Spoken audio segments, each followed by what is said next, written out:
So next వచ్చేసి ఒకవేళ మీరు కనుక పోస్ట్ చేయాలనుకుంటే ఇక్కడ బైకర్ లేదా కార్ ఓనర్ ఆప్షన్ ఉంటుంది. సో దీనికి ఫస్ట్ మీరు చేయాల్సింది మీ ప్రొఫైల్లో వెళ్ళి మీ కార్ లేదా మీ బైక్ ఇన్ఫర్మేషన్ ఇవ్వాల్సి ఉంటుంది. సో అథెంటికేషన్ అయితే అవుతుంది, అంటే మీకు ఒకవేళ కంపెనీ ఈమెయిల్ ఐడి ఉంటే దాని నుంచి కూడా వెరిఫై చేస్తారు. సో ఇట్ డిపెండ్స్ అనమాట. ఎస్రైడ్ కో రూల్ ఉంటుంది, బ్లాబ్లా కార్డ్స్ కో రూల్ ఉంటుంది.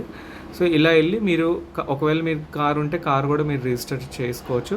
సో స్టార్ట్ ఎండ్ రైడ్ అనే ఆప్షన్ ఉంటుంది. తర్వాత టుడే ఒకవేళ ఈ రోజా లేదా షెడ్యూల్ చేయొచ్చు, అంటే నెక్స్ట్ డేకి మనం షెడ్యూల్ చేయొచ్చు.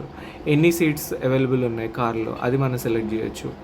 సో తర్వాత మనం find riders for car pooling అని మన ఆప్షన్ అనేది సెలెక్ట్ చేయొచ్చు. ఫర్ ఎగ్జాంపుల్ నేను ఒక ఫ్యూచర్ టైం అయితే ఇస్తాను, మేబీ అరౌండ్ 12 అలా ఇచ్చి చూద్దాం. సో ఫైండ్ రైడర్స్ అని కనుక మీరు సెలెక్ట్ చేసుకున్నట్లయితే సో ఇలాగా సో మీకు తెలుస్తుంది, అంటే ఈ పర్సన్స్ ఉన్నారు అవైలబుల్. సో వాళ్ళని మనం ఎక్కడ పికప్ చేసుకోవాలి, ఎక్కడ డ్రాప్ చేయాలి, సో ఆ ఇన్ఫర్మేషన్ కూడా మనకి ఇక్కడ అయితే ఇవ్వడం జరుగుతుంది అనమాట. సో ఇలాగా మనం ఆఫర్ రైడ్ అని మనం క్లిక్ చేస్తే ఆ పర్సన్కి వెళ్తుంది అనమాట. సో ఎవరైతే బోర్డ్ చేయాలనుకుంటున్నారో ఆ పర్సన్కి వెళ్తుంది. సో వాళ్ళు మన వెహికల్ అనేది బోర్డ్ చేస్తారు. సో ఇక్కడ మనం చూసుకున్నట్లయితే ఫేర్ కూడా చాలా నామినల్ ఫేర్ ఉంటుంది.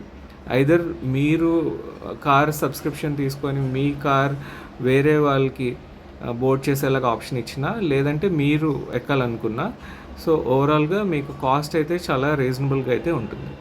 సో ఇది ఎస్రైల్ రిలేటెడ్ బేసిక్ ఇన్ఫర్మేషన్.